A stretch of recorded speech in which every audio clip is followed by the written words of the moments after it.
বাংলাদেশের বাইরে পৃথিবীর বিভিন্ন প্রান্তে যেখান থেকে চ্যানেলে দেখছেন আপনাদের সকলকে সাদর আমন্ত্রণ তৃতীয় মাত্রা দেখবার জন্য। সাম্প্রতিক নানা বিষয় নিয়ে আলোচনার জন্য আমার সঙ্গে স্টুডিওতে রয়েছেন আমার বায় বসা আছেন বাংলাদেশ সরকারের সাবেক মন্ত্রী পরিষদ সচিব এবং বিএনপি চেয়ারপারসনের উপদেষ্টা এএসএম আব্দুল হালিম। তিনি এই মুহূর্তে বাংলাদেশ হাউস বিল্ডিং ফাইন্যান্স কর্পোরেশনের চেয়ারম্যান। আমার ডানে রয়েছেন ঢাকা বিশ্ববিদ্যালয়ের গণযোগাযোগ ও সাংবাদিকতা বিভাগের অধ্যাপক ডক্টর শামীম রেজা। স্বাগত আপনাদের দুজনকে তৃতীয় মাত্রায়। আমি শালিম আপনাকে বিশেষভাবে আপনি প্রথমবারের মতো তৃতীয় মাত্রায়, সেই জন্য আলোচনাটা শুরু করতে চাই। আমরা গত কয়েকদিন ধরে খবর দেখছি যে দেশের বিভিন্ন বিশ্ববিদ্যালয়গুলোতে ছাত্র সংসদের নির্বাচনের তোড়জোড় চলছে। ডাকসু, রাকসু, জাকসু এবং এর বাইরেও বিভিন্ন রাজনৈতিক দলের পক্ষ থেকে দাবি আছে জাতীয় নির্বাচনের আগে স্থানীয় সরকারের নির্বাচন করবার জন্যে। আমরা দেখছি যে বিভিন্ন সংস্কার কমিশনের রিপোর্ট নিয়ে একটা ঐকমত্য প্রতিষ্ঠার চেষ্টা এবং সাংবিধানিক সংস্কারের জন্যে কেউ কেউ গণভোটের কথা বলছেন জাতীয় নির্বাচনের আগে, কেউ কেউ গণপরিষদের নির্বাচন চাইছেন। এমনকি আপনাদের দলের যে অ্যালাইজ আমি গণসংহতি আন্দোলনে তাদেরও দেখছি যে তারাও চাইছেন জাতীয় নির্বাচনের আগে সংবিধান সংস্কার, পরিষদের নির্বাচন। সো আমি একটু শুনতে চাই যে আপনারা কিভাবে দেখছেন এবং এর প্রজ অ্যান্ড কনস কি আসলে কি। Mister S M Abdul Halim. আপনাকে ধন্যবাদ জিল্লুর ভাই। আমি আপনার সঙ্গে প্রথম, যদিও দূর থেকে আপনার দেখেছি আপনাকে, এবং আপনি তো সারা দেশে এবং সারা বিশ্বে পরিচিত। তো আপনার সঙ্গে সামনাসামনি আজকে পরিচিত হয়ে আমি খুবই কৃতজ্ঞ। সেই সঙ্গে আমার এলাকা বলে যেহেতু একটা নির্বাচনের একটা আশা আছে, সেই জন্য নির্বাচনী এলাকায় যারা আছেন তাদের সবাইকে এবং আপনাকে এবং আমার আজকে যিনি সহযোদ্ধা তার সঙ্গে সবাইকে সালাম, এবং সালাম দিয়ে আমি আলোচনাগুলো বোঝা যাবে আপনার সহযোদ্ধা নেওয়া আলোচনাগুলো বোঝা যাবে, দেখা যাক। সেই আশায় খুব সহযোদ্ধা হিসেবে আমি শুরু করছি। Thank you.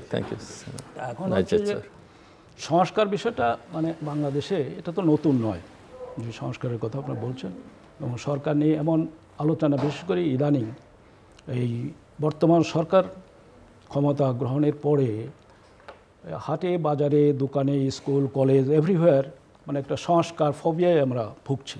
এই জন্য সংস্কার, এবং বস্তুতপক্ষে সংস্কার তো প্রয়োজন আছে। সংস্কার একটা রানিং প্রসেস, কন্টিনিউয়াস প্রসেস এই সংস্কার। এবং আমি জাতীয়তাবাদ দলের একজন সদস্য হিসাবে বলতে চাই যে এই সংস্কারের যে আইডিয়া, সংস্কার ঘোষণা করেছেন আমাদের বর্তমান নেতা অ্যাক্টিং সভাপতি জনাব তারেক রহমান, তার 31 দফা যে দিয়েছেন তার মাধ্যমে কিন্তু সংস্কারের কথা এসছে, এবং সেই সম্বন্ধে আমি পরে আলোচনা করব। এখন আপনি যেটা বলছেন যে এখানে নির্বাচন যে সমস্ত, প্রথম তো অনেক দল চেয়েছিল যে জাতীয় নির্বাচনের আগে অন্য নির্বাচন, লোকাল গভর্নমেন্ট, ইউনিয়ন পরিষদ, জেলা পরিষদ ইত্যাদি। তো সেটা ধূপে টিকে নেই এবং টিকার কথাও না। জাতীয় নির্বাচনের আগে অন্য কোনো নির্বাচন নয়। এখন এই ছাত্রদের যে নির্বাচন হচ্ছে, নির্বাচনের প্রয়োজন আছে, অবশ্যই নির্বাচনের প্রয়োজন আছে। বিশেষ করে দীর্ঘদিন এই স্টুডেন্ট ইউনিয়নগুলির নির্বাচন না হওয়াতে মানে নেতৃত্ব বিকাশের যে সুযোগ ছিল এই দীর্ঘদিন ধরে 20-25 বছর এই যে নির্বাচনটা হচ্ছে না, 20 বছর বা 30 বছর, এই বছরের আমাদের নেতৃত্ব গঠনের আমরা একটা গ্যাপে পড়ে গেলাম, একটা শূন্যতা কিন্তু অলরেডি এসে গেছে। সে বিবেচনায় নির্বাচন অবশ্যই প্রয়োজন, কিন্তু এখন এই জাতীয় নির্বাচনের সামনে অন্য নির্বাচনগুলি খুব বেশি অভিপ্রেত ছিল কিনা, এটা আমাদের দলের অনেকবার বলেছেন, নেতৃবৃন্দ বলেছেন, আমাদের চেয়ারম্যান বলেছেন যে জাতীয় নির্বাচনের আগে অন্য কোনো নির্বাচন নয়।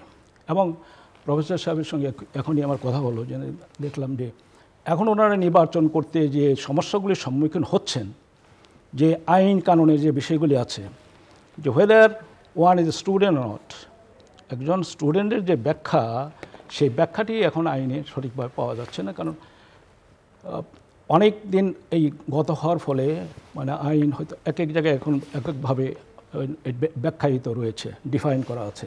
আবার এখন যে ডিজিটালাইজেশন যেটা হচ্ছে সেই প্রসেসে যে উনি বিপদে পড়ছেন। তো এখন এই নির্বাচনে যাওয়ার আগে এই বিষয়গুলি সমাধান করা উচিত ছিল, যে স্টুডেন্টকে কে স্টুডেন্ট নয়, কিনি নির্বাচন করতে পারবেন কি পারবেন না, সেই বিষয়টি এখনই তাড়াহুড়া খুব বোধহয় প্রয়োজন ছিল না। যদি জাতীয় নির্বাচনটা হয়ে গেলে এরপরে আমরা সব ধরনের ইউনিভার্সিটি নির্বাচন, লোকাল গভর্নমেন্টের নির্বাচন সব নির্বাচন আমরা করতে পারতাম। সুতরাং আমি মনে করি যে এটা বোধহয় এখন খুব তাড়াহুড়ো হয়ে গেছে। এখন যারা বিশ্ববিদ্যালয় কর্তৃপক্ষ তারাও খুব বিপদগ্রস্ত। আমি যেটা বিশেষ করে ওনার সঙ্গে কথা বলে যেটা বুঝতে পারলাম, এখন সময় তো খুব বেশি নেই। আপনার বোধহয় সেপ্টেম্বরে ইলেকশন দিয়েছেন, সেপ্টেম্বরের কত তারিখে? মাঝামাঝি। সুতরাং এই সময়ের মধ্যে এই হ্যাসেলগুলি মিট আপ করতে পারবেন কিনা সেটা আই এম ইন ডাউট। এই জন্য আমি মনে করি যে সমস্তগুলি আগে নীতিগিরি যে সমস্ত আইন কানুনের বিষয়গুলো নীতি নির্ধারণ সব শেষ করে তারপরে নির্বাচনে আসলে বোধহয় ভালো হয়। প্রফেসর শামীম রেজা, এটা আমি যে মাত্রা থেকে দেখি যে একটা হলো যে আমরা ছাত্র সংসদ নির্বাচনগুলো যেটা শিক্ষার্থী প্রতিনিধিত্বের একটা অধিকার, এবং এটা দেশে কোন ধরনের সরকার আছে কোন ধরনের সরকার না সেটা একটা বিতর্ক, কিন্তু শিক্ষার্থী সংসদ তো অত্যন্ত গুরুত্বপূর্ণ একটা বিষয়। এবং এটা কিন্তু এই অধিকার প্রতিষ্ঠায় বিশ্ববিদ্যালয় কর্তৃপক্ষ তো কখনই এত সজাগ এবং সতর্ক ছিল না।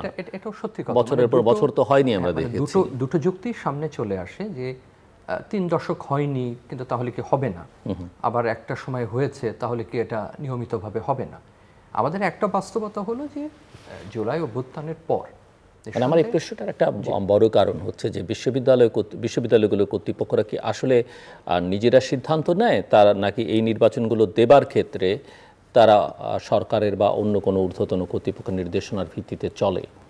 আপনি যদি পুরনো অভিজ্ঞতাগুলো দেখেন তাহলে এই প্রশ্ন আমরা বিভিন্ন সময় তুলেছি যে অত্যন্ত ডাক সাইটে প্রশাসন রয়েছে, তাহলে তারা কেন একটা ছাত্র সংসদ নির্বাচন বা হল সংসদ করতে পারে না। তো তাতে এটা অনুমিত হয় যে এক হলো তাদের অনাগ্রহ, দুটো হলো যে তারা এত বেশি এক ধরনের রাজনৈতিক আদর্শে চলেন বা রাজনৈতিক বিবেচনায় চলেন যে তাদের একটা ভীতি সবসময় কাজ করেছে। যেটা আমি যদি আমার বিশ্ববিদ্যালয়ের অভিজ্ঞতায় বলি, ডাকসের অভিজ্ঞতায়, যে যতগুলো নির্বাচন হয়েছে সবসময় যে নিয়মিত হয়েছে তা না, বরং সরকারের উল্টা দিকেই গেছে। স্বাধীন বাংলাদেশে যে সরকার তখন ক্ষমতায় ছিলেন বা যে দল প্রভাবশালী ছিল তারা কিন্তু ডাকসুতে ভালো করেনি, এটা আমরা সবাই জানি। আমাদের মধ্যে নেতাদের মধ্যে মাহমুদুর রহমান মান্না আছেন, মান্না ভাই যে 2 বার ভালো করেছেন, আলী রিয়াজ ছিলেন সম্পাদক হিসেবে ঐকমত্য কমিশনের দ্বিতীয় ব্যক্তি, এরা একটা করেছেন জিয়াউর রহমান সাহেবের সময় আর একটা এরশাদের প্রায় কাছাকাছি সময়। আবার আপনি যদি এরশাদ সাহেবের ওই সময় দেখেন তখন দুটো দলেরই ছাত্র সংগঠন এবং বাম সংগঠনগুলো শক্তিশালী ছিল, তারা ভালো করেছে। এখন দুটো তিনটা যদি আপনি হিস্ট্রিক্যাল জাংশন ধরেন তাহলে আমাদের মনের মধ্যে যেটা ঢুকে গেছে যে এই সংসদ মানেই বোধহয় একটা বড় রাজনৈতিক পরিবর্তন। এখন একেবারে 70 দশকের সেই ভাগে যে সংসদ ছিল তারা স্বাধীনতা যুদ্ধে বড় ভূমিকা রেখেছে, আবার একই রকমভাবে 70 দশকের শেষে বা 80 দশকের প্রথম দিকে তারা এরশাদ বিরোধী আন্দোলনে বড় ভূমিকা রেখেছে।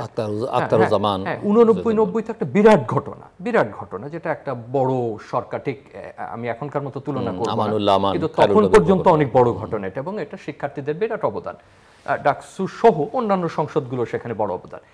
এইগুলোতে যেটা ঘটেছে যে আমাদের একটা ধারণাই ঘটেছে, আপনি যদি শব্দগুলোতে আসেন, এটা একটা মিনি পার্লামেন্ট, একটা ছাত্র সংসদ কেন মিনি পার্লামেন্ট হবে, এটা একটা রাষ্ট্রে কি ঘটবে তার একটা প্রোটোটাইপ, কেন সেটা ঘটবে, যে প্রসঙ্গটা স্যার বললেন যে আমাদের মনে এটা ঢুকে গেছে, কারণ আমরা ওই জাংশনগুলো মনে রেখেছি ঐতিহাসিক, এবং বারবার আমাদের মনে হয়েছে যে এইটা দিয়েই বোধহয় একটা বিরাট কোনো পরিবর্তন আনা সম্ভব। কিন্তু আপনি যদি তথ্যপাত্য দেখেন তাহলে কিন্তু উল্টা বলে, মানে যখন যে থেকেছে সে কিন্তু তখন ভালো করেনি, কিন্তু আমাদের মনে বোধহয় ঢুকে গেছে অনভিজ্ঞতার কারণে হোক বা ঐতিহাসিক বিবেচনাটা না নেওয়ার কারণে, যে এখানে যা ঘটবে, যেমন ধরুন এখন কোনো একটা প্রত্যাশী সরকার তার দল সে হয়তো মনে করছে আগামী নির্বাচন হলে আমি ভালো করব, তার মনে ভীতি ঢুকেছে যে আমার আদর্শের সংগঠন যদি খারাপ করে আমার প্রার্থীরা তাহলে বোধহয় আমি জাতীয় নির্বাচনে খারাপ করব।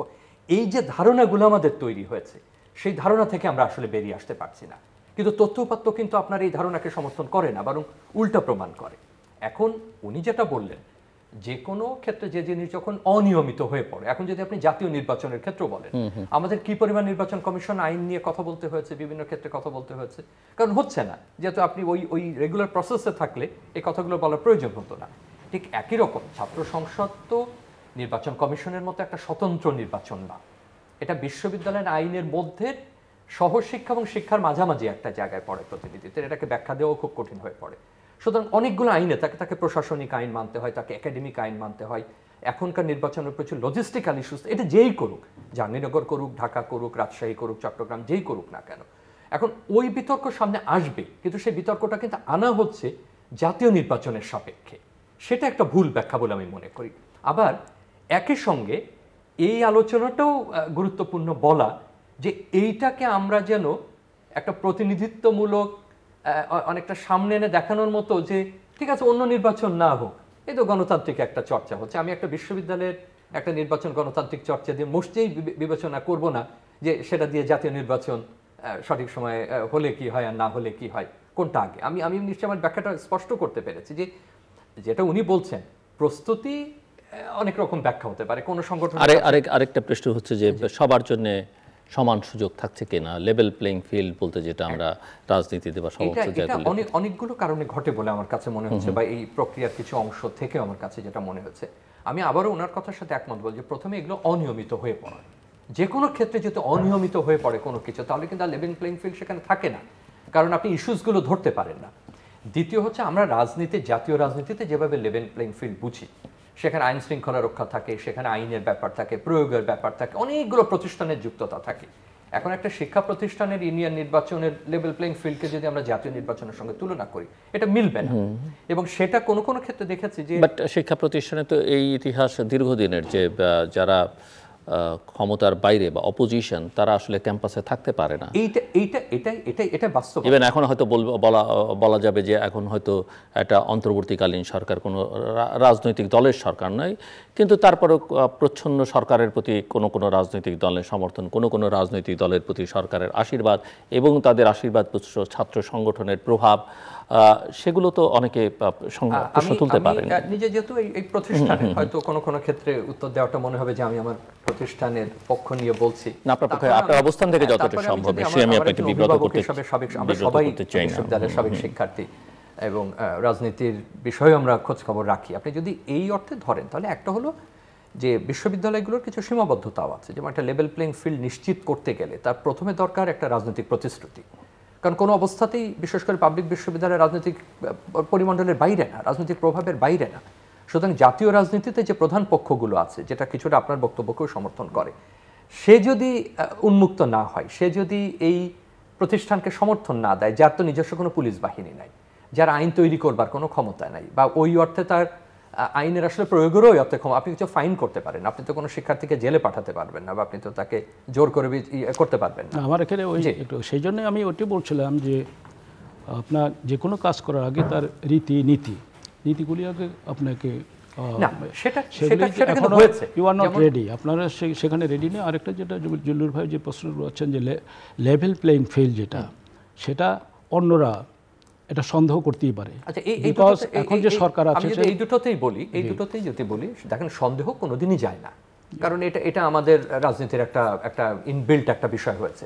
এখন দুটো, সেটা হচ্ছে যে প্রস্তুতির যদি একটা কথা বলেন, একটা প্রতিষ্ঠানে ধরে নেন 7 বছর 8 বছর একটা সংসদ নির্বাচন হচ্ছে না, তার যে প্রেশারটা তৈরি হয় সেই প্রেশারটা কিন্তু এক্সট্রাঅর্ডিনারি। মানে আমি উপাচার্যের হয়ে কথা বলছি না, কিন্তু আমি যদি তার জায়গাতে থাকতাম, যে চাপটা বোধ করতে হচ্ছে, আমরা যদি একটা বিশাল শিক্ষার্থী সম্প্রদায়ের সবাই মনে করি যে তারা জাতীয়তাবাদী ছাত্র দলের, সবাই যদি মনে করি তারা শিবিরের, সবাই যদি মনে করি যে তারা এনসিপির সমর্থক, এটা কিন্তু ভুল। একটা 40-50 হাজারের একটা কমিউনিটি বা পুরো বাংলাদেশের লক্ষ লক্ষ, তার একটা স্বতন্ত্র পরিচয় আছে। আমাদের এই জানা রাজনৈতিক পরিচয়ের বাইরেও শিক্ষার্থীরা সেখানে আছে। তো যেটা হয় তাদের কিন্তু একটা চাপ সৃষ্টি হচ্ছে, এবং সেটা যে আজকে হচ্ছে তা না। এখন জুলাই অভ্যুত্থান সেই চাপটাকে আরো বাড়িয়ে দিয়েছে। কিন্তু এখানে সাধারণ শিক্ষার্থী যে কারণে এই চাপের মোকাবেলা করাটাও কিন্তু একটা বড় চ্যালেঞ্জ শিক্ষা প্রতিষ্ঠানগুলোর জন্য। সেটা শুধু ঢাকা না, সব প্রতিষ্ঠানই সেই চাপের মধ্যে পড়ছে। এখন প্রস্তুতির যে ব্যাপারটা, সেই প্রস্তুতি নেওয়ার জন্য কিন্তু প্রচুর সংলাপ হয়েছে, প্রচুর আলোচনা হয়েছে, কোনো ক্ষেত্রে সেটা ক্লান্তিকর পর্যায়ে চলে গেছে। শিক্ষার্থীরা কোনো ক্ষেত্রে বিরূপ প্রতিক্রিয়া দেখিয়েছেন যে আমরা আর কত আলোচনা করব। এটার কারণ অনেকগুলো কারণ। একটা হচ্ছে একটা ভেন্টিলেশনের জায়গা দরকার ছিল, যে তার সঙ্গে কেউ আলোচনাই করেনি 15 বছর 20 বছর। দ্বিতীয়ত আলোচনা না করলে আপনি ইস্যুসগুলো সেখানে বের করে আনতে পারছেন না। সুতরাং এটা এক্স্যাক্টলি ওই যে ঘোড়া আগে না রথ আগে, আমরা ওই বিতর্কের মধ্যেই তখন চলে যাই যে আমরা আসলে কতদিন অপেক্ষা করলে। এখন সেখানে একটা প্রশ্ন আছে, যখন অপেক্ষা করার কথা বলা হচ্ছে যাতে আরও সময় নেব, তখন অন্য পক্ষরা বলছে যে আপনি আরেকজনকে সুবিধা দিতে যাচ্ছেন, কারণ ও প্রস্তুত না কেন। এখন আপনি যদি বাই ডেফিনেশন দেখেন, বাই ডেফিনেশন কোনো দলের কিন্তু অস্তিত্ব থাকার কথা না, এটা ইন্ডিভিজুয়াল ক্যান্ডিডেট তার দেবে। বাস্তবতা তো তা না, বাস্তবতা এখানে জোট থাকে, মোর্চা থাকে, হিস্ট্রিক্যালি যেটা ঘটে সেটা আমরা অস্বীকার করতে পারবো না। সুতরাং ওই প্রশ্ন তখন উঠে আসে যে আপনি বোধহয় এক্স দলের জন্য বা পক্ষের জন্য দেরি করছেন। আবার তখন এক্সরা বলবে যে এটা হয়নি। তবে যেটা হয় যে এর মধ্যে যে কিছু চ্যালেঞ্জ নাই, কিছু জিনিস যে হালনাগাদ একেবারে আজকেই করা যাবে সেটা কিন্তু বলা যাবে না, কিন্তু একটা ফ্রিজিং পয়েন্ট বা একটা কাট অফ পয়েন্টে যেই করুক না কেন এটা যেতে হবে, এবং এটা আসলে দীর্ঘ সময় পর্যন্ত অপেক্ষা করাটাও খুব ভালো কিছু হবে না। এবং আমি ওই কথাই আবার স্মরণ করি, আমি ছেড়ে দেবো এই আলোচনাটা, যে এইটাকে সম্ভবত বারবার আমরা জাতীয় রাজনীতির একটা ছায়া, এটার একটা প্রতিফলন জাতীয় রাজনীতিতে হবে, এটা একটা প্রোটোটাইপ, ওই ভীতি থেকে বা ওই প্রত্যক্ষণ বা পারসেপশন থেকে সম্ভবত আমরা বের হতে পারছি না দেখেই, কারণ এই আলোচনা চলতেই থাকবে না। ঠিক আছে, আপনার সঙ্গে আমি এই বিষয়ে একমত যে এই জাতীয় রাজনীতির সঙ্গে এটা মেলানো ঠিক নয়, কিন্তু অতীত ইতিহাস মানে স্টুডেন্ট যে সমস্ত আপনার রোল অফ দ্য স্টুডেন্টস বিভিন্ন সময়ে, কিন্তু স্বাধীনতা যুদ্ধ থেকে ভাষা আন্দোলন সব সময় কিন্তু স্টুডেন্টরাই আপনার ফোর ফ্রন্টে ছিল এবং তাদের ভূমিকা খুবই গুরুত্বপূর্ণ। এবং যারা এ সমস্ত সংসদে থাকে তাদের যে রোলটা এটা মেজর হয়ে দাঁড়ায়, সেই জন্য এটা কিন্তু একেবারে গুরুত্বপূর্ণ কম এটাও বলা যাবে না, অবশ্যই গুরুত্বপূর্ণ, সেটা সেই গুরুত্বপূর্ণ ভেবে এখন বর্তমান প্রেক্ষিতে আমি যেটা মনে করছি আমাদের ছাত্র দলের মানে একটু যদি র ফর্মে বলি তারা হয়তো তারা শঙ্কায় আছে যে তারা হয়তো সুযোগ কম পাচ্ছে এখন যে তারা কি সেটা বলছে ওইভাবে খোলাখুলি, মানে আমি অনুভূতিটা এক্সপ্রেস করতে চাচ্ছি, তারা হয়তো এই শঙ্কা করছে যে তারা হয়তো ওই লেভেল প্লেয়িংটা এখনও হয়ে ওঠেনি। সেই জন্য আমি বলছিলাম যে এই নির্বাচনটা কি জাতীয় নির্বাচনে পরে করলে কোনো অসুবিধা হতো, অথবা কি সরকারের কোনো ইঙ্গিত আছে কিনা যে এটা নির্বাচন এখনই করতে হবে? সরকারের ইঙ্গিত আছে কিনা সেটা আমার পক্ষে বলা সম্ভব না, কারণ এটা যারা ঊর্ধ্ব পর্যায়ে আছেন ঊর্ধ্বতন তারা বলবেন। আমার মনে হয় না যে সেটা কিছু, কিন্তু আমরা শিক্ষক হিসেবে, অভিভাবক হিসাবে বা কিছুটা কোনো সময় প্রশাসনিক দায়িত্ব পালন করতে গিয়ে দেখেছি যে অসাধারণ চাপ রয়েছে শিক্ষার্থীদের দিক থেকে।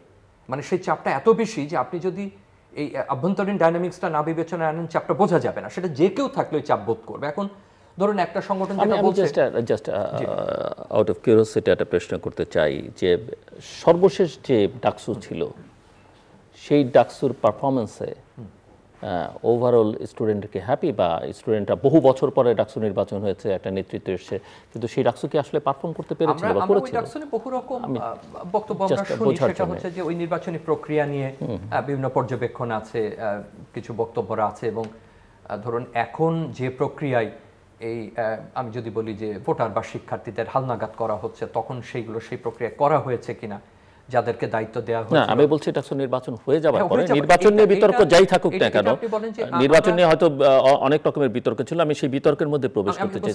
আমি বিতর্কের পরে ডাকসুর যে পারফরমেন্স, স্টুডেন্টদের যে এক্সপেকটেশন, সেটা তারা কতখানি মিট করেছে? আমাকে যদি একজন পর্যবেক্ষক হিসেবে মূল্যায়ন করতে বলেন, আমি কোনো পারসেপশন স্টাডি দেখিনি বা এই ধরনের কোনো জরিপ চালানো হয়নি, সাধারণভাবে আপনার নিজের কি ধারণা? একটা পরিবর্তন হয়েছিল, পরিবর্তন হলো যে সেখানে কিন্তু প্রচুর দলীয় পরিচয়ের বাইরে প্রার্থী নির্বাচিত হয়েছিল। না হলে আমাদের নুরু বা এরা কিভাবে না তারা নির্বাচিত হয়েছে, কিন্তু আমার প্রশ্ন হচ্ছে তারা স্টুডেন্টদের যে প্রত্যাশা সেটা কতখানি পূরণ করেছে সেই, মানে আপনি যে ডাকসু নেতৃত্বের কথা বিভিন্ন সময় বলেছেন বা যারা তখনকার যে অ্যাক্টিভিটিস গুলো ছিল, আমি নিজে একটি বিশ্ববিদ্যালয়ের ছাত্র সংসদে ছিলাম, যেই ধরনের অ্যাক্টিভিটিস গুলো ছিল এই ডাকসু সেটা করতে পেরেছে কি? আমার পর্যবেক্ষণটা বলতে পারি, আপনার পর্যবেক্ষণ, আপনার পার্সোনাল পর্যবেক্ষণ। তার আগের ছাত্র সংসদের কথা বলি, যে ধরনের সাংস্কৃতিক কর্মকাণ্ড 90 হয়ে যাবার পরেও সাহিত্য, তারা অনেক পর্যন্ত ছিলেন, জানেন যে তার যে তৎপরতা আমি সংস্কৃতির ক্ষেত্রে দেখেছি, সাহিত্য চর্চার ক্ষেত্রে দেখেছি, অনুষ্ঠান আয়োজনের ক্ষেত্রে দেখেছি, ক্রীড়াঙ্গনে আমরা দেখেছি, এবং খুব কম বাজেট খুব ছিল। আমরা সাহিত্য সংসদে নিজে আমি যে কাজের সঙ্গে যুক্ত ছিলাম, বলতে কোনো লজ্জা নেই, 2000 টাকা 2500 টাকা, কখনো খায়রুল কবির খোকনের বাড়িতে গিয়ে বা আমানুল্লাহ আমান, পরবর্তীতে উনি তো এমপিও নির্বাচিত হয়েছিলেন, এই সর্বোচ্চ দেখতাম, এবং খুব বড় কোনো বাজেটও না, কিন্তু তাদের প্রভাবটা খুব অনুভূত হতো। এবং তারা যে দলেরই তারা হন না কেন, তাদের সঙ্গে তখন যে বিরোধী শিক্ষা সংগঠন তারাও বসতেন, কাজ করতেন। আমার সর্বশেষ যেটা মনে হচ্ছে, আমার এই কারণে আমি একটু সতর্কভাবে মূল্যায়ন করছি, তখন আমি শিক্ষক, সুতরাং আমার দেখার দৃষ্টি আর শিক্ষার্থীদের একরকম হবে না। ক্যাম্পাসে যে প্রভাবশালী সংগঠনটা তখন বিদ্যমান ছিল এবং যারা নির্বাচিত হয়েছেন, সম্ভবত একটা ব্যবধান বড় আকারের ছিল, যে ডাকসুর যে স্বতন্ত্রভাবে তখন বাজেট বেড়েছে, সে বাজেট অনেক ধরনের, আমি আগে স্বীকার করে নিচ্ছি যে তার পূর্ণাঙ্গ কর্মকাণ্ড আমার মূল্যায়ন করবার সুযোগ হয়নি বা দেখার সুযোগ হয়নি, কিন্তু ওই প্রভাবশালী গোষ্ঠীর কারণে আমার মনে হয়েছে যে ডাকসু তার যে পারফর্ম করা যায়। এখানে আমি একটু যদি আপনার অনুমতি দেন, যে একথা ঠিক যে আপনার এই যে আপনার ডাকসু যে আপনার সংসদগুলি, এবং আমি সম্পূর্ণ একমত ওনার সঙ্গে যে সবচাইতে ব্রিলিয়ান্ট স্টুডেন্ট যারা হলে বা ইউনিভার্সিটিতে, তো ব্রিলিয়ান্ট স্টুডেন্টগুলি কিন্তু সংসদে আপনার বিভিন্ন পোর্টফোলিও হোল্ড করতেন। ইভেন স্টুডেন্ট পলিটিক্সই থাকতো, অনেক ব্রিলিয়ান্ট স্টুডেন্টই তখন আসতে করতেন। এবং আপনি যেটা বললেন কালচার, আমি সলিমুল্লাহ মুসলিম আলের ছাত্র, আমরা নিজে, আমি সংসদে ছিলাম না, কিন্তু সংসদ যে আয়োজন করতো, ওই যে ধরেন খেলাধুলা, বিতর্ক প্রতিযোগিতা, হ্যাঁ, তারপরে আপনার ডিবেট, আমরা ডিবেটে পার্টিসিপেট করছি নিজেরা, কত ওয়ান্ডারফুল পারফরমেন্স আমাদের স্টুডেন্টরা, এবং যারা নেতা হয়েছেন পরবর্তীকালে তাদের পারফরমেন্স যে এখন আমরা রিমেম্বার যে কত সুন্দর অরেটরি, তাদের যে স্পিচ কত সুন্দর তারা বক্তৃতা দিতেন, তো ওই সমস্ত ভালো ভালো ছেলে। কিন্তু পরিবর্তিত পরিস্থিতিতে এখন তো আপনি সেটা পাবেন না। এখন সবচেয়ে না, আমি বলছি না, এটা জেনারেলি বলছি না যে পাবেন না, কিন্তু কম পাবেন, কম পাবেন। আগে ওইটা একটা কালচারই ওইরকম ছিল যে ভালো ছেলেরাই আপনার সংসদের সভাপতি হবে, সেক্রেটারি হবে এবং পোর্টফোলিওতে থাকবে। এখন তো সেটা নেই। এটা এইভাবে ভালোত্বের সংজ্ঞা নির্ধারণ করা খুব কঠিন। তার কারণ হচ্ছে আপনি যদি আজকে আমাকে তুলনা করতে বলেন, আপনি আরো আমার জ্যেষ্ঠ হবেন, আমাদের যে দক্ষতা ছিল, আমাদের যে জ্ঞান ছিল, আমাদের যে পরিবর্তনে, তার চেয়ে কিন্তু এখন অনেক বেশি অগ্রগামী তারা। এখন যে প্রশ্ন উঠতে পারে যে কতখানি নিষ্ঠার সঙ্গে তারা করতে চাইছেন এবং যে দায়িত্বের কথা, আমি কিন্তু 3টা বড় বড় ঘটনা বলেছি যে যারা একেবারে 71-এর আগের যে সংসদ, তার যে ঐতিহাসিক দায়িত্ব, সেই দায়িত্বের সঙ্গে আমি আজকের দায়িত্বকে তুলনা করতে পারি না। 24-এ কোনো সংসদই ছিল না, কিন্তু শিক্ষার্থীরা স্বতঃস্ফূর্তভাবে যে দায়িত্ব পালন করেছে, আমি কি ধরেন আজকের, আমি কারো নাম বলছি না, তাকে কি আমি তখনকার দিনে একজন আসম আব্দুর রবের থেকে কম মনে করবো, বা সিরাজুল আলম খানের থেকে কম মনে করবো, বা তোফায়েল ইসলামের থেকে কম মনে করবো? এটা তার ঐতিহাসিক সময় তারা দায়িত্ব পালন করেছে। এই গোষ্ঠী ঐতিহাসিক সময় থাকলে কিন্তু একই দায়িত্বই হয়তো পালন করতো, কারণ 24-এ তাদের ওইভাবে কোনো পদপদবি ছিল না। এবং আমরা আমানুল্লাহ আমাদেরকে চিনি, তারপরে একটা বড় সরকারের পতন ঘটেছে, সুতরাং আমরা তাকে ভিজিবলি দেখেছি আমরা তাদেরকে। এইটা সময়ের সাপেক্ষে বিশ্লেষণ করতে হবে। আমরা যখন আপনি সলিমুল্লাহ হলের সেই বলি যে পিজে হার্টগ বলেছিলেন সারা ফ্রমনকে যে তিনি একটা সংসদ তৈরি করতে পারেন কিনা, এবং তাকে বলা হয়েছিল, আমি 21-22 সালের ইতিহাস টানছি, যে তুমি আলিগড়কে দেখো, যে আলিগড় কিভাবে, Aligarh is the finest example of student union এই অঞ্চলে। আলিগড় তখন ব্রিটিশ বিরোধী একটা ভূমিকায়, সুতরাং তখন তার যে ভূমিকা, সে আলিগড়ও পরবর্তীতে মুসলিম যখন হয়েছে, কংগ্রেস যখন হয়েছে, সে ডিভাইডেড হয়েছে। আজকের আলিগড়ে গিয়ে যদি আমি বলি যে তুমি 30 বা 40-এর দশকের ভূমিকা অবতীর্ণ হও, আলিগড় চাইলেও কিন্তু সেটা পারবে না। কিন্তু আপনি দেখেন, অ্যাজ অপোজ টু দ্যাট, আপনি সর্বশেষ ভারতের বিভিন্ন ঘটনার প্রেক্ষিতে যে জামিয়া মিলিয়া যে ভূমিকা পালন করেছে, আমরা কখনো চিন্তাই করিনি যে জামিয়া মিলিয়া এরকম কঠোর একটা অবস্থানে দাঁড়াবে। আলিগড় কিন্তু সেই ভূমিকা সে পালন করেনি। একসময় জেএনইউ বা দিল্লি ইউনিভার্সিটি অসাধারণ ভূমিকা পালন করতো, তারা করেছে। আপনি এখন কলকাতা বিশ্ববিদ্যালয়ের ভূমিকাকে কিভাবে মূল্যায়ন করবেন? এটা সময়ের সাপেক্ষে, সুতরাং যোগ্যতার ওই প্রশ্নে অন্য প্রসঙ্গে যাই, সময় নির্ধারণ করবে। এই বিতর্কের মধ্যেই যে নির্বাচন সংস্কার বিচার নিয়ে নানা বিতর্ক আছে, এবং নির্বাচনকে ঘিরে এখনও আশা নিরাশার দোলাচলে দুলছে বাংলাদেশ। বছর একটা গেল অভ্যুত্থানোত্তর পরিস্থিতি, সেটা নিয়েও নানা রকমের মূল্যায়ন করবার সুযোগ তৈরি হয়েছে, এবং এর মধ্যে আশার আলো যেমনটা আছে, নিরাশার অনেক ইস্যুস তৈরি হয়েছে। সব মিলিয়ে আমি একটু আপনাকে যদি মূল্যায়ন করতে বলি, মিস্টার হালিম, কীভাবে করবেন? আপনার ঠিকই বলেছেন যে ওই আশা দুরাশা আমরা দুলছি এখনও। যখন লন্ডন হলো, যে আমাদের নেতা জনাব তারেক রহমান প্রফেসর ইউনূস সাহেবের সঙ্গে যখন দেখা করলেন প্রধান উপদেষ্টা, এরপরের থেকে আমরা আশ্বস্ত হয়েছিলাম। আমরা আশ্বস্ত হলাম যে হ্যাঁ, আমার বোধহয় সুবাতাস বইছে, এখন শীঘ্রই আমরা একটা নির্বাচন, এবং সেই নির্বাচন প্রথম আমাদের দাবিটা ছিল ওই রকম যে ডিসেম্বরের মধ্যেই নির্বাচন হবে, পরে এটা ফেব্রুয়ারির প্রথম দিকে। কিন্তু এখন দেখা যাচ্ছে যে ক্রমে দিন যাচ্ছে, নির্বাচন হবে, এটা হবে নিশ্চিত যে নির্বাচন হবে, আমরাও এখনও। কিন্তু মাঝে মাঝে ওই যে দুরাশা মনের মধ্যে উকি দেয় যে এখনও কেন আপনার নির্বাচন শিডিউল ঘোষণা কেন সেটা হচ্ছে, কেন এখন হচ্ছে কেন, এখনও কেন শিডিউল এখনও ঘোষণা করার মতো ওইরকম হচ্ছে না। এবং জনমনে আসলে আপনার মনে জনগণের যে চাহিদা, জনগণ কি চায়, জনগণ কি করছে, সেগুলি তো বর্তমান সরকার হয়তো দেখছে না। মানে ওই যে voice of the people, voice of the god, মানে মানুষের যে ভয়েসটা, মানুষ যে চাহিদা, সেটা যদি সরকারে যারা আছেন তারা যদি না শুনেন, তাদের যদি কর্ণকুহরে না পৌঁছে, তাহলে বুঝতে মানুষ এখন চাচ্ছে যে সংস্কার প্রয়োজন আছে, এইটা সংস্কার আমরা করব, যে সরকার আসে সেই সরকার। এটা হলো একটা চলমান প্রক্রিয়া। সুতরাং এখন এই সংস্কার নিয়ে এখন আপনার সনদ নিয়ে যে করছে, সনদ যে ড্রাফট হয়েছে, ড্রাফটটা আমি এখনও দেখিনি, কিন্তু সেই ড্রাফট হয়েছে, ড্রাফটে আবার সেই আপনার দলে যাবে, দলে তারা কমেন্টস করবেন, তারা আবার এটা রিটার্ন আসবে, আবার তারা দ্বিমত করবেন। It will take long time. যদি আপনি বলেন যে না লাগবে কেন, এটা একটা এত গুরুত্বপূর্ণ জিনিস, যে জিনিসটা দলকেও পরীক্ষা নিরীক্ষা করতে হবে, আবার সেই পরীক্ষাকে সরকারের কাছে আসবে, সরকারকে কাছে আবার ফেরত দেবেন, এতগুলি দলকে আবার ঐক্যমতে পৌঁছতে হবে। এটা যদি এটা সত্যি সত্যি করতে হয় তাহলে it will take long time. তাহলে তো আমি ফেব্রুয়ারিতে মনে করি যে ফেব্রুয়ারিতেও হয়তো নির্বাচন হবে না। সেই জন্য আমাদের জনগণের শঙ্কা হচ্ছে যে নির্বাচনের জন্য একটা দিনক্ষণ এখনই ঘোষণা করা। কিন্তু নির্বাচনই তো একমাত্র আরাধ্য বিষয় নয়, তার সঙ্গে সংস্কারের প্রসঙ্গ আছে। কারণ রাজনীতি, প্রশাসন, সরকারের নানা রকমের রাজনৈতিক সংস্কার দরকার, সাংবিধানিক সংস্কার দরকার। একই সঙ্গে 15 বছরের স্বৈর শাসকের যে শাসন এবং তার যে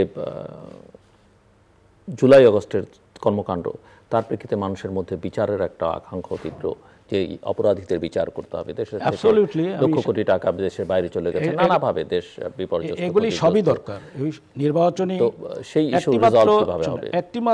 একটিমাত্র সংস্কার আপনি যেটা বললেন, নির্বাচনের সংস্কার, নির্বাচন ফেয়ার যাতে হয়, সেটা শুধু সেই সংস্কারটা যদি করে নির্বাচনটা করে দিত, তাহলে আপনার যে সংস্কারের কথা বলছেন, আমি বলি যে এই যে ধরেন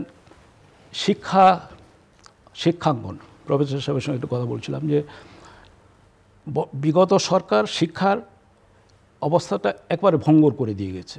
এর মধ্যে আপনার আমি নিজের এলাকায় যাই, সেখানে আপনার প্রাইমারি স্কুল, হাই স্কুল ইত্যাদিতে আমি ভিজিট করি। সেই স্কুলের অবস্থা, ইনফ্রাস্ট্রাকচারই যদি বলেন, প্রাইমারি স্কুলে এখন কোনো ঘরে পানি পড়ছে, অথবা আপনার মেঝেতে বসে স্টুডেন্টরা লেখাপড়া করছে। সেই স্টুডেন্টদের গায়ে হলো ময়লা জামা এবং বইগুলি ছেঁড়া, এবং বই যেগুলি আছে বিগত সরকারের সময় বিভিন্ন সময় সেই বইগুলি নিশ্চয়ই আপনি জানেন, সেই বইগুলো ভুলে ভর্তি। তার এই সমস্ত ছেলেপেলেই তো আমাদের হাই স্কুল যাবে, পেরিয়ে ইউনিভার্সিটি পেরিয়ে তারা ইঞ্জিনিয়ার হবে, ডক্টর হবে, আমাদের তো অনেকেই লিডার্স হবে। তাহলে সংস্কারটা প্রয়োজনটা কোথায়? সংস্কারটা প্রয়োজন হলো এখানে প্রাইমারি স্কুলে যে ছেলেপেলেগুলো লেখাপড়া করছে, সেই ছেলেপেলেগুলিকে লেখাপড়ার মতো সঠিক শুদ্ধ লেখাপড়া করার জন্য তাদের একটা এনভায়রনমেন্ট তৈরি করে দেওয়া, সেখানে একটা ভালো স্কুল ঘর করে দেওয়া। এবং টিচার যারা আছে তাদের অবস্থাটা কী, টিচারকে সত্যি ওই ছেলেদের লেখাপড়া পাঠদান করার মতো তার যোগ্যতা আছে কিনা, সব টিচার না, অনেক টিচার। সুতরাং সেটা সংস্কার তো সেখানে দরকার। আপনার ন্যাশনাল বিল্ডিংয়ের কথা বলছেন, দেশের আপনার সোনার বাংলা গঠনের কথা বলছেন, তাহলে এইখানে আপনার লেখাপড়ার এই শিক্ষাঙ্গনটাকে পবিত্র করার জন্য, শিক্ষাঙ্গনকে আপনার শিক্ষাঙ্গনের উন্নয়নের জন্য প্রথমত আপনার এইটার প্রয়োজন ছিল। সেই সংস্কার তো নেই। আপনার সংস্কার প্রয়োজন হচ্ছে সার্ভিস ডেলিভারি। আপনার মানুষের ভোগান্তি হচ্ছে কোথায়? ল্যান্ডের অফিস। মানুষের ভোগান্তি হচ্ছে এগ্রিকালচার অফিস, যেখানে বীজ দেয়, সার দেয়। মানুষের ভোগান্তি হচ্ছে আপনার ওই যে পশু ডাক্তার সাহেব যেখানে বসেন, গরু অসুস্থ হয়েছে, হাঁস মুরগি অসুস্থ হয়েছে, সেগুলি দেওয়ার দরকার, বীজ দেওয়া দরকার। সেই সার্ভিস ডেলিভারি প্রথম হচ্ছে যে মানুষের জন্য, মানুষের কল্যাণের জন্য তো সরকার। হোয়াই? গভর্নমেন্ট কিসের জন্য? এই government is the contrivance of human values to provide human welfare. তো ওয়েলফেয়ার মঙ্গলই যদি কামনা করা হয়, মানুষের কল্যাণের জন্যই যদি করা হয়, তাহলে আমাদের যে সরকার, সেটা জনগণের কল্যাণ হচ্ছে কিসে, সেটা আপনি দেখেন। সংস্কারটা এত বস্তাবন্দি যে আমরা লিখেছেন, এই যে 6টা সংস্কারবন্দি, সেগুলি কি কেউ আমরা পড়েছি? এটল কি দেশের মানুষ জানে এর মধ্যে কী আছে? সেই সংস্কার এটা বোঝা চাপিয়ে দেবেন নেক্সট গভর্নমেন্টকে, যে তারা যাতে ইমপ্লিমেন্ট করা হয়। কোনোদিন ইমপ্লিমেন্ট হবে না, এটা সংস্কারের নামেই এটা লাল বা কালো ফিতা যায় বলে সেটাতে আবদ্ধ থাকবে। 1। 2 নম্বর হচ্ছে ওই সার্ভিস ডেলিভারিতে আপনি ইমিডিয়েট করতে পারলে করেন। আপনি ঘুষ বন্ধ করেন। দুর্নীতির জন্য দেশটা হচ্ছে সবচেয়ে ক্ষতিগ্রস্ত। সেই দুর্নীতি কোথায়? আপনি বলছেন যে এখন বিএনপি সরকার আছে, তারা চাঁদাবাজি করছে, সেটা বন্ধ করার দায়িত্বটা কার? আমি মেনে নিলাম যদি আমার জাতীয়তাবাদী দলের যদি কেউ দুর্নীতি করে, সেও বিচারের আওতায় আসবে। Take him to custody. তার সরকার কোথায়? র্যাম্পেন্ট আপনার দুর্নীতি সারা দেশে ছেয়ে যাচ্ছে। Halt it please. তো সেইটা করতে গেলে সরকারকে আসতে হবে। তো সরকার সেই সংস্কারে না যে এখানে বসে বসে আমি তো মনে করি না এই সংস্কারে কোনো কাজে আসবে। বিচার a nation falls when the জাজেস আর আনজাস্ট, লর্ড ক্যানিং এর কথা। বিগত সরকারের সময় আই ওয়াজ দ্য ম্যাজিস্ট্রেট, আমি বিচার করেছি, এডিশনাল ডিস্ট্রিক্ট ম্যাজিস্ট্রেট বিচার করেছি। আমার তো মনে হয় না যে আমাকে জীবনে কেউ একটি বার তদবির করে বলেছে যে একটা বেল দাও এটাকেও। কিন্তু এখন আমি নিজে যখন কাস্টডিতে যাওয়ার উপক্রম হয়েছে, আমার বিরুদ্ধে 14টা মামলা, আমার তখন অসুস্থ ছিলাম, হুইল চেয়ারে বারান্দে ঘুরেছি, লিফটে ওঠা যায় না, এত মানে যা আনজাস্ট সোসাইটি। এবং জাজ সাহেবদেরকে এগুলি দেখানো হয়েছে, ডকুমেন্ট দেখানো হয়েছে, আমি ইন্ডিয়া যে ট্রিটমেন্ট করছি এগুলি দেখানো হয়েছে। I didn't get any favour মানে justice, I didn't get any justice. আমাকে 205-এ যে সিআরপিসির নিয়ম আছে আমাকে অনুপস্থিত থাকার ওই করতে ডাকে প্রতিদিন, আমি সেটাকে আমাকে অ্যালাউ করা হয়নি। তাহলে যখন জাস্টিস সিস্টেম আমরা এটা এরকম ধারণা করতে পারি, হায়ার জুডিশিয়ারি যেটা আছে, হাইকোর্ট, সুপ্রিম কোর্ট, তারা অন্তত ফেয়ার প্লে করবে in delivering of the justice. কিন্তু দেখা যায় সেখানে আপনার সবচেয়ে দুর্নীতিপরায়ণ এবং স্বজনপ্রীতি সেখানে হয়েছে। এবং একটি দল সেটা হলো জাতীয়তাবাদী দলের হাজার হাজার লক্ষাধিক আপনার লক্ষ লক্ষ নেতাকর্মীকে জেলখানায় পাঠানো হয়েছে উইদাউট এনি হিয়ারিং। এটা বলতে গেলে চোখের পানি এসেছে যে এরকম ইনজাস্টিস মানুষ এলাকায় যে পাট খেতে ঘুমাচ্ছে, ধান খেতে ঘুমাচ্ছে, পরিবার কোথায় ঠিক নাই, without any fault of their. এখন তাদের কোনো যদি দোষ থাকতো ঠিক আছে করো, তো সেইটা আপনার ধরেন সচিবালয়ে বসে হুকুম দেওয়া হতো ওকে ছাড়াও এক বড়। এবং সেই সুযোগে জাজ সাহেবরা, অনেক জাজ, সেটা তো ধরেন আগে হয়েছে, সেটাই জাস্টিস সিস্টেমটা এখন সেটাকে করতে হবে, সেখানে সেটা দিয়ে হাত দিতে হবে, ঠিকই বলছেন আপনি। কিন্তু সেই যে সিস্টেম হলো, অনেক জাজ বলছেন যে আমি আওয়ামী জাজ, উনি তো এখনো তো বলছেন যে সেই জন্য বর্তমান চিফ জাস্টিস আমার বলছেন যে এখন এই জাস্টিস সিস্টেম আমাদের we should be dedicated, we should be. এখন সেই জন্য বর্তমান যেটা বলছেন সেখানেও পরিবর্তন প্রয়োজন আছে। আইনাঙ্গন যেটা কোর্ট, লোয়ার কোর্ট এবং সুপ্রিম কোর্ট, হাইকোর্ট, সেখানে পরিবর্তনটা কি প্রয়োজন? যে আমরা তো জুডিশিয়ারিটা সেপারেট করেছি from the executive. It was a long demand যে ছিল, যারা জুডিশিয়ারি ছিল, জনগণও চেয়েছিল, সেপারেশন হয়েছে। কিন্তু সেপারেশন যেটা মূল কথা সেটা তো হয়নি। সেখানে তো এক্সিকিউটিভ হেড, মন্ত্রী হলো আপনার হেড, সচিব যা হুকুম করে সে সুপ্রিম কোর্টের বসে সেখানে জাজ সাহেবরা জামিন দিবে বা না দেবে। তো সুতরাং সেটা তো হলো না। এখন ইমিডিয়েটলি হওয়া দরকার যে সেক্রেটারির যে ডিমান্ড আছে, যেটা জুডিশিয়ারির জন্য separate chief justice should be the সেখানে সেই রিফর্মগুলি তো এটা আমি যেটা বলছি এটা কন্টিনিউয়াস প্রসেস তো হবেই। এটার জন্য কি আপনি ইলেকশন থামিয়ে রাখবেন? ধন্যবাদ। সেটা তো হবে না। ধন্যবাদ প্রফেসর। আমাকে election should be immediately held. আমরা এই শুনে তো গত অন্তত 6 মাস আলোচনা করছে, এবং এখন আমার মনে হচ্ছে আমাদের বোধহয় এটার সারাংশ তৈরির সময় চলে এসেছে আলোচনাগুলোর। কারণ আলোচনাগুলো ঘুরে ফিরে আমরা এক জায়গাতেই সকলে প্রায় চলে যায়। একটা হলো যেটা উনি বলছেন যে সংস্কার নিরবচ্ছিন্ন প্রক্রিয়া, কিন্তু বাস্তবতা হলো সংস্কার তো আমরা কেউ করিনি, আমরা সংস্কার করতে চাই না। আমরা বিগত সরকারকে দোষ দিচ্ছি যে তারা করেনি, কিন্তু তার আগের সরকারও করেনি, তার আগের সরকারও কিন্তু করেনি। মানে বাস্তবতাটা এরকম হয়েছে। যেমন শিক্ষা প্রতিষ্ঠান নিয়ে আমরা আলোচনা শুরু করেছিলাম, আমরা আবারও 3টা যদি খুব গুরুত্বপূর্ণ মোড়ের দিকে তাকাই, বাংলাদেশ স্বাধীন হওয়ার পরে খুব গুরুত্বপূর্ণ যদি 4টা প্রধান বিশ্ববিদ্যালয় ধরি, জাহাঙ্গীরনগর সহ, তখন আপনাদেরটা শুরু হয়েছে এরকম, আমরা কিন্তু খুব কৃতবিদ্য উপাচার্যদের দিয়েছিলাম, তারা স্বনামধন্য প্রত্যেকে। তাদের অন্যতম প্রধান সময় কেটেছে আমরা এখন যখন পেছন ফিরে তাকাই ওই পরিস্থিতি মোকাবেলা, যে একটা দেশ যারা যুদ্ধ করে এসেছে, তরুণ একটা গোষ্ঠী, বিভিন্ন রকম কন্টেস্টেশন, তার মধ্যে কি করে টেকানো এটাকে। সরকার কি কোনো রিফর্ম প্যাকেজ নিয়ে তখন আসছে যে এই প্রতিষ্ঠানগুলো আগামী 50 বছর কি করে চলবে, 100 বছর কি করে চলবে? আলোচনা উঠালে আপনি বলবেন কুদ্দতিক্ষুদা শিক্ষা কমিশন। কুদ্দতিক্ষুদা শিক্ষা কমিশনটা দিয়ে তো আপনি উচ্চ মাধ্যমিক পর্যন্ত এটা ব্যাখ্যা দিতে পারবেন, কিংবা তারপরের একটা দার্শনিক ভিত্তি পাবেন, তাই না? তার বেশি তো ওটা সময় উনি যেটার উপর ফোকাস করার কথা ছিল সেটার উপর ফোকাস করেছেন, আমরা কিন্তু করলাম না। 90-এর পরে যে প্রত্যাশা তৈরি হলো, আমরা যতদিন থাকবো এই প্রজন্ম আমরা 3 জোটের রূপরেখার কথা বলে যাব, এটা যত ম্যাডমেডেই শোনাক না কেন আর যত অগুরুত্বপূর্ণ শোনাক না কেন, সেখানে শিক্ষার্থীরা বিশাল একটা তালিকা তৈরি করলেন, এবং আজকের মতো শিক্ষার্থীরাই তখন ভাইটাল ফোর্স, যে তারা যেটা বলছেন আপনি মনে করে দেখুন ওই সময়কার কথা। আমরা খুব বিস্তৃতিপ্রবণ জাতি, উচ্ছ্বাস যেখানে যাচ্ছে, আওয়ামী লীগ তাদের কথা শুনছে, বিএনপি তাদের কথা শুনছে, বামরা শুনছে, বিশ্ববিদ্যালয় প্রশাসন তাদের কথা শুনছে, তারা একটা রূপরেখা তৈরি করে দিলেন in addition to the political parties. কই সেটাকে মানা হলো কখনো? সেটা তো মানলো না। পরে বিএনপি সরকারও তো সেটা মানেনি। এমনকি যদি ন্যূনতম বলি বেতার টেলিভিশনের স্বায়ত্তশাসন, সেটার ব্যাপারেও তারা করেনি। আওয়ামী লীগের একটা কমিশন করলো, সেটা বাস্তবায়ন তারা করবে না। এইবারকার এই অভ্যুত্থান মানে যেখানে একেবারে চোখের সামনে একটা আরবান সেট আপে এই পরিমাণ প্রাণ গেল, আমি আরবান কথাটা এই কারণে বলছি যেটা লুকানো কোনো প্রান্তিক জায়গাতে ঘটেনি। আমাদের প্রথম যে কাজটা ছিল শিক্ষা কমিশন, সেটা কোথায়?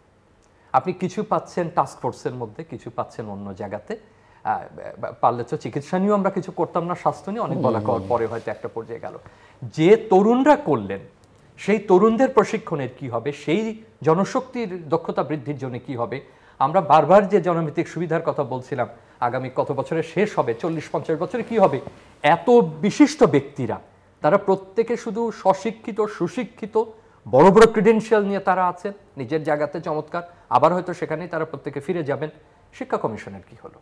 তো তার মানে আমরা কে, কোন জায়গাটাতে আমরা আসলে সংস্কার করি? অত এই জায়গায় যদি বলি, তাহলে আমি একটু দায়বদ্ধ করবো দলগুলোকে যে তারা আসলে কেউ কোনোদিন দায়িত্ব নেননি। কিন্তু তার মানে এই না যে এখন এটাকে আমরা একই সঙ্গে বৈধতা দেব যে সংস্কার করতে হবে এই নামে আমি একটা ওপেন এন্ডেড পরিস্থিতি তৈরি করব। এখন যেটা আমরা করছি, এটা সংস্কার করব না, নির্বাচন দেব না, নির্বাচন দেব, এটা একটা উন্মুক্ত পরিস্থিতি। আপনাকে আমি এই পছন্দ দিতে পারি না, মানে এটা একটা ক্ষুধার্ত ব্যক্তির সামনে গিয়ে বলবো যে তুমি কি এইটা খাবে না ওইটা খাবে। It's not a choice. গাজার মানুষের সামনে আপনি চয়েস দেবেন যে ভাই তুমি কি দেশ চাও নাকি খাবার চাও নাকি কোনটা করতে চাও, ইসরায়েলের সাথে সমঝোতা করতে চাও? এটা তো পাগলের প্রশ্ন।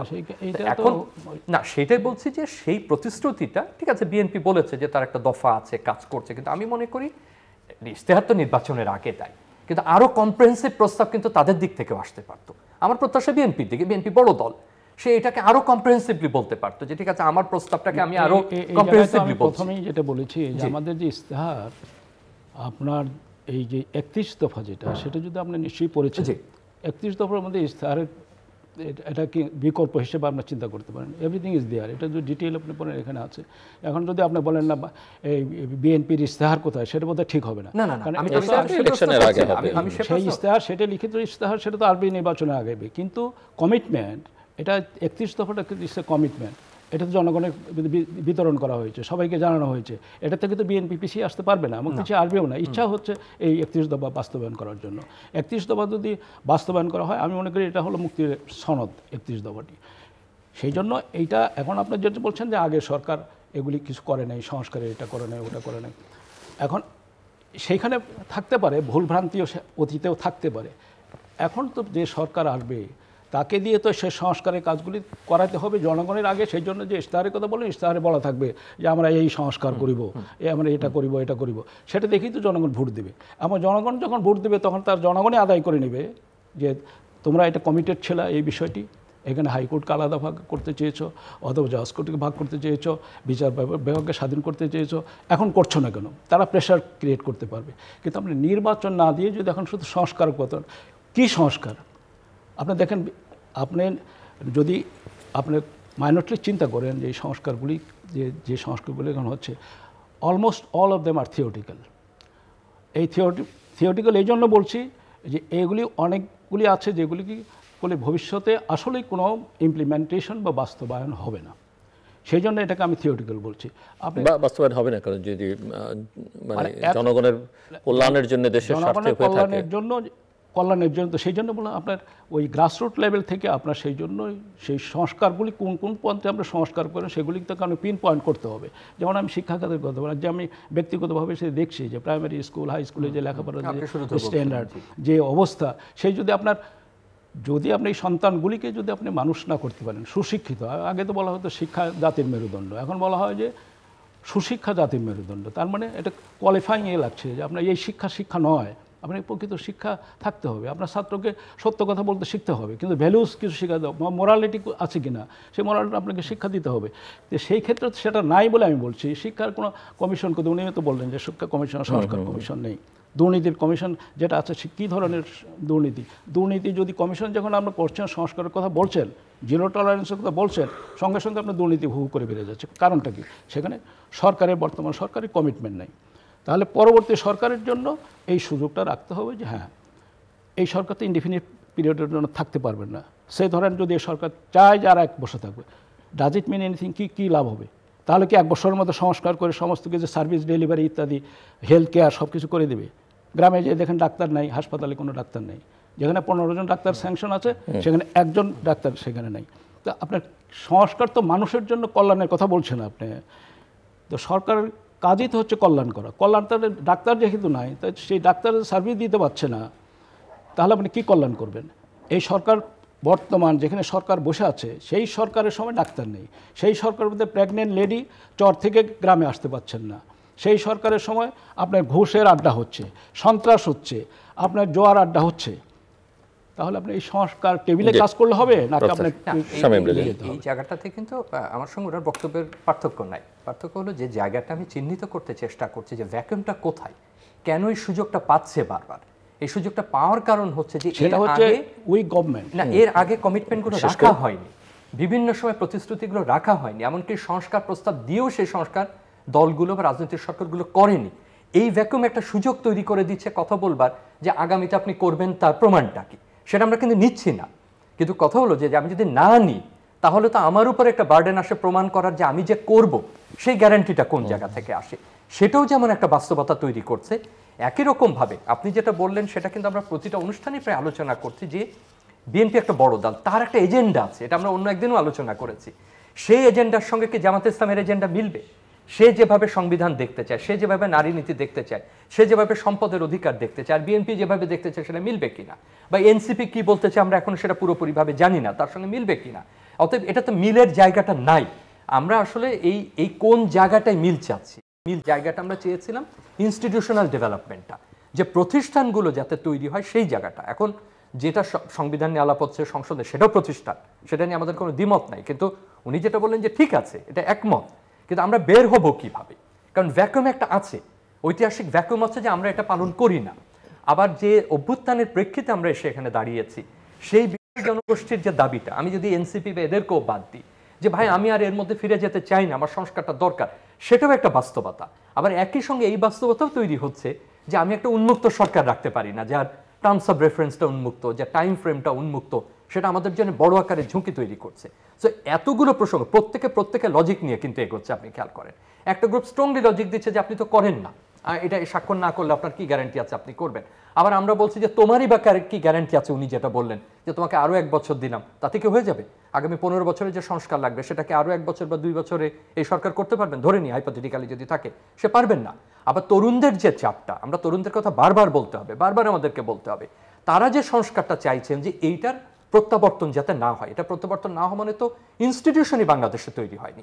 মানবাধিকার কমিশনের মতো প্রতিষ্ঠান আমরা দাঁড় করাতে পারিনি, দুদকের মতো প্রতিষ্ঠানকে দাঁড় করাতে পারিনি, নির্বাচন কমিশনকে আমরা প্রাতিষ্ঠানিক রূপ দিতে পারিনি, আমরা শিক্ষার যদি যেটুকু আছে সেটাকেও আমরা সেই পর্যায়ে আমরা নিয়ে যেতে পারিনি। প্রত্যেকটা জায়গায় আপনি যত দোষ ডোনাল্ড ট্রাম্পকে দেন আর ডোনাল্ড ট্রাম্পকে দেশকে দেন, সেটা টিকে থাকে তার ইনস্টিটিউশনাল ডেভেলপমেন্টের কারণে।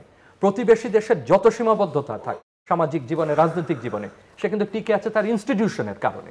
আপনি যত আধা গণতান্ত্রিক দেশ বলেন দক্ষিণ পূর্ব এশিয়ার দেশগুলোকে, সে টিকে আছে তার ইনস্টিটিউশনাল ডেভেলপমেন্টের কারণে। এখন সেই জায়গাটার দায়িত্ব তো আসলে এই অনুষ্ঠানে আমি বা জিল্লুর ভাই আরও কয়েক হাজার অনুষ্ঠান করেও সমাধান দিতে পারবো না। সেটা আসলে পলিটিক্যাল অংশীজনকে, রাজনৈতিক অংশীজনকেই সেটা স্পষ্ট করতে হবে জোর গলায় যে এই এজেন্ডার বাইরে আমি রাজনৈতিক দল হিসেবে যেতে পারবো না, বা আমি অমুক যেতে পারবো না। এখন কমন কোন জায়গাগুলো, সেই জায়গাটা আমরা কি আসলে উনি যেটা বললেন, আমরা কি মোট তাত্ত্বিক আলোচনার দিকে কি আমরা চলে যাচ্ছি, মানে ইনস্টিটিউশনাল ডেভেলপমেন্টের ফ্রেমওয়ার্কটা ব্যতি রেখে, নাকি ওনাদের উপরে চাপ সৃষ্টি করতে পারবো না বা আর একটা দলের উপরে চাপ সৃষ্টি করতে পারবো না? আপনি যে থিওরিটিক্যাল কথা বলছেন, আমি থিওরিটিক্যালটাই আমি বলছি যে আমরা মোর প্র্যাকটিক্যাল, যে প্র্যাকটিক্যালি কী হচ্ছে, আমরা এই সরকারকে মাঠে ঘাটে যাই, যে স্কুল কলেজ বা সার্ভিস ডেলিভারি যেখানে, সেই জায়গাগুলি দেখে দেখে কিছু সংস্কার করলে, আর নির্বাচনে সংস্কার করে একটা নির্বাচন দিয়ে, এটা তো এই সরকার তো কন্টিনিউ করতে পারবে না, করা উচিত না, কারণ জনগণের ম্যান্ডেট নাই। আপনি যেটা বলছেন যে হ্যাঁ এটা আগে সরকার এটা করে নাই, ওটা করে নাই, অথবা করবে কি, সেই ম্যান্ডেট নিয়ে সরকারকে জনগণকে তার আগে সচেতন করতে হবে। সেটাও একটা সংস্কারের পয়েন্ট, যে সংস্কার করতে হবে, তাদেরকে সুশিক্ষা শিক্ষিত করলেই তারা সচেতন হবে। কাকে ভোট দিতে হবে, একটা নেতা, একটা নির্বাচনে নেতা ঠিক করা বা নেতৃত্ব ঠিক করা, ওই যে মানুষগুলি ভোট দিবে তাদের তো মগজে সেরকম বুদ্ধি মানে উদয় হতে হবে। সেটা করার জন্য আমাদেরকে এই ছোটোবেলা থেকে তাদেরকে সেই শিক্ষায় শিক্ষিত করতে হবে যে ভবিষ্যতে তুমি যে তোমার নেতা তৈরি করবে অথবা তুমি নেতা হইবা, তাহলে তোমার জন্য তোমার কী কোয়ালিটি থাকবে, কী তোমার যোগ্যতা থাকতে হবে, সেগুলি আমাদেরকে এখন ওই সংস্কারের দিকে আমাকে হাত দিতে হবে। সেই জন্য আমি বলছি, বারবার এমফেসিস করছি যে প্রাইমারি স্কুল ইজ দি আমাদের সবচেয়ে ফোকাল পয়েন্ট হওয়া উচিত, সেখান থেকে শুরু করা উচিত। তা সেটা তো হচ্ছে না, এবং পরবর্তী সরকার করবে কিনা সেটা তো জনগণই ঠিক করবে, যে জনগণ তো নেতা ঠিক করবে, তারা জনগণ তো ভোট দেবে এবং জনগণই তাদের কাছ থেকে আদায় করে নেবে সেই সরকারের কাছ থেকে, যে আমরা এই কারণে তুমি যে ম্যান্ডেট দিয়েছিল, যে ইশতেহার দিয়েছ, সেই ইশতেহারে তোমার এই লেখা আছে, এটা তোমার এখন হচ্ছে না। এছাড়া তো আপনার দ্বিতীয় কোনো পথ নাই যে আপনি অন্য কোনো সরকার, বিকল্প সরকার, যেমন আমরা যেমন বলছি যে এই সরকার এখন এই সমস্ত সংস্কার করার মতো যোগ্য নয় অথবা কন্টিনিউ করা উচিত নয়, তাহলে কি তাহলে অন্য সরকারকে নির্বাচিত সরকার ছাড়া অন্য কোনো পথ আছে কিনা? অন্য কোনো পথ নেই। সুতরাং আমাদের নির্বাচনের শেষ কথা হচ্ছে নির্বাচন ছাড়া কোনো পদ্ধতি নেই।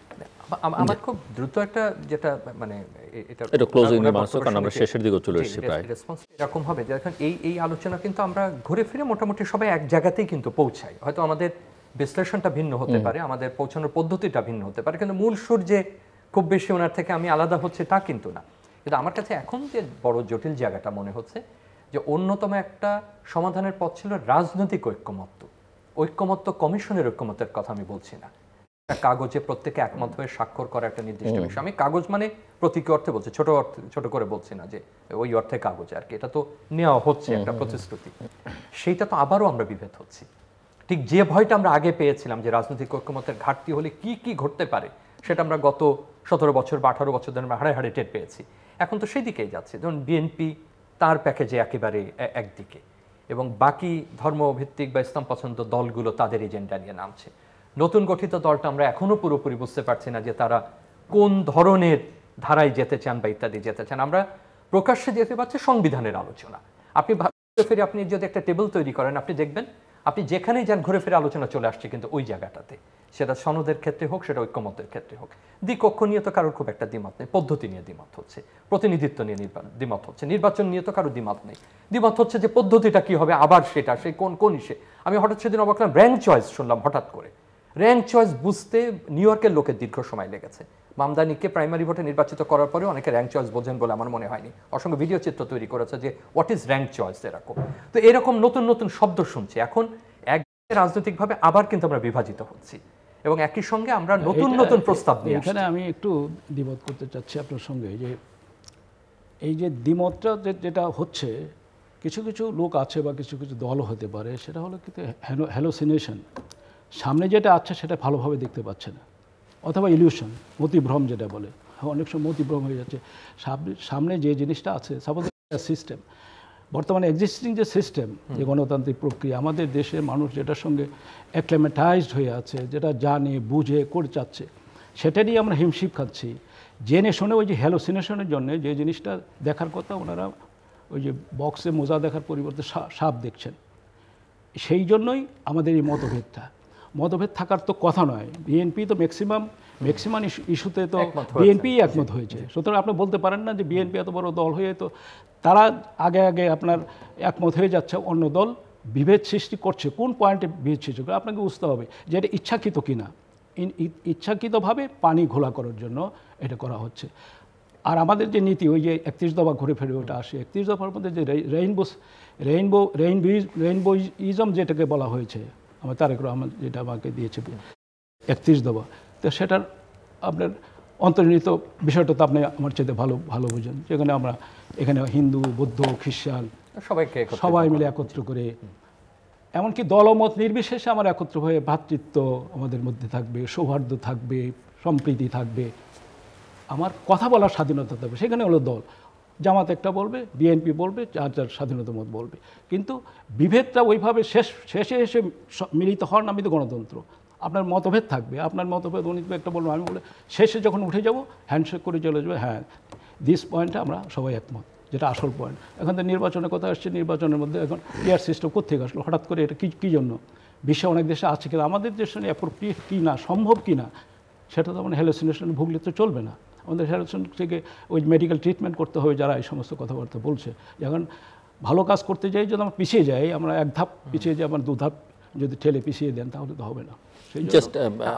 আমার শঙ্কার জায়গাটা ওখানেই থাকছে যে মতভেদটা তো আমরা মেনেই নিচ্ছি এবং আমরা বরং দলের পক্ষে হয়ে কথা বলছি যে এক দল তো তার সমস্ত কিছুকে ছেড়ে দেবে না, এটা পারবে না। কিন্তু এখন যে সমাধানটা আমরা চাইছি, যে আমাদের যে অনিশ্চয়তার জায়গাটা তৈরি হচ্ছে, অনিশ্চয়তাই সবচেয়ে বড় শত্রু। এটা গণতন্ত্রের জন্য শত্রু, এটা নির্বাচনের জন্য শত্রু, এটা ভবিষ্যৎ স্থিরতার জন্য শত্রু, এটা রাজনীতির জন্য বড় শত্রু। সেই অনিশ্চয়তা নিরসনে আমার কাছে যেটা মনে হয়, এটা এক ধরনের প্রস্তাবের মতো মনে হতে পারে, অমূলকও মনে হতে পারে। এই ঐক্যমতের বাইরে রাজনৈতিক দলগুলোর মধ্যে এক ধরনের আলোচনার একটা প্রক্রিয়া শুরু করা যায় কিনা, যে প্রত্যেকের এজেন্ডার পার্থক্য থাকতে পারে, সবাই হয়তো এই সনদে বা এই ক্ষেত্রে একমত নাও হতে পারেন, কিন্তু এই অবস্থা থেকে যে উত্তরণে তার একমত, আমার কাছে এখন পর্যন্ত মনে হচ্ছে যে সব পক্ষ উত্তরণে এক পদ্ধতিতে একমত নন এবং তাদের লক্ষ্য সম্ভবত একমত না। সেটাই আমাদের সবচেয়ে বড় ঝুঁকি এবং অনিশ্চয়তা। জি mister Halim, just closing remarks.